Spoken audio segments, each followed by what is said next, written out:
Another life hack and tips and idea kung gusto nating gumamit ng videoke pero ang problema, brown out. Pwede ba yun?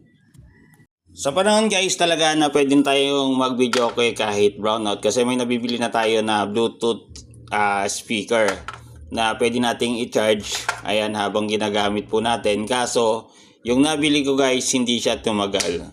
So almost 2 years lang siya sa akin at nasira na yung board. So ang ginawa ko, tinanggal ko to at ayan, pinalitan natin ng power amplifier na merong Bluetooth connectivity.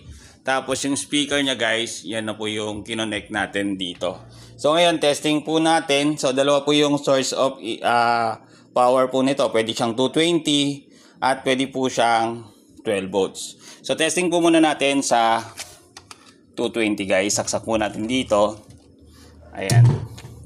Tapos ilagay po natin sa Bluetooth. Ayan, naka-Bluetooth na siya guys. Tapos naka-ano siya dito guys. Ayan, connected na siya dito sa cellphone. Ayan. Tapos patugtugin po natin. Ayan. Ayan.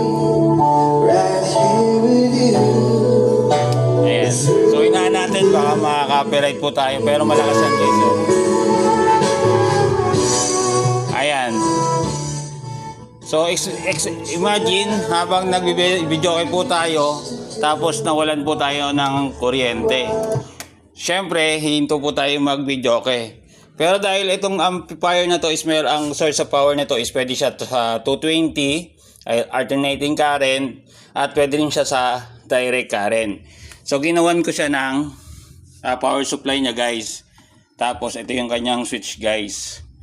Ayan, so pwede po natin siyang gamitin through 12 volts tapos meron siyang fuse tapos kinabitan ko siya ng capacitor. Ayan, so testing po natin gamit naman po yung 12 volts po natin. Lagay po uli natin sa Bluetooth.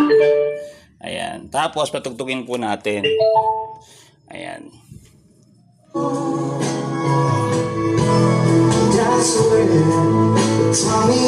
Ayan. Ayan, so inanuli natin guys, baka makapiright po ulit tayo. Tapos nilagyan ko siya ng wireless mic. Ayan. Tapos testing po natin. Hello. Ayan guys yung wireless mic. Hello.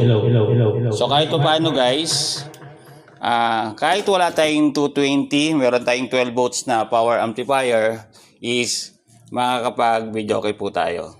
Ayan. Ayan. So malakas rin siya guys.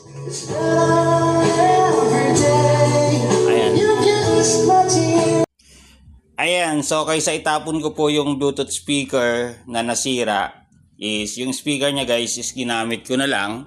Ayan, tapos yung nabili po natin na power amplifier, meron input na 220 at 12 volts na kahit wala po tayong 220, basta't may solar lang po tayo is makakapag videoke po tayo. So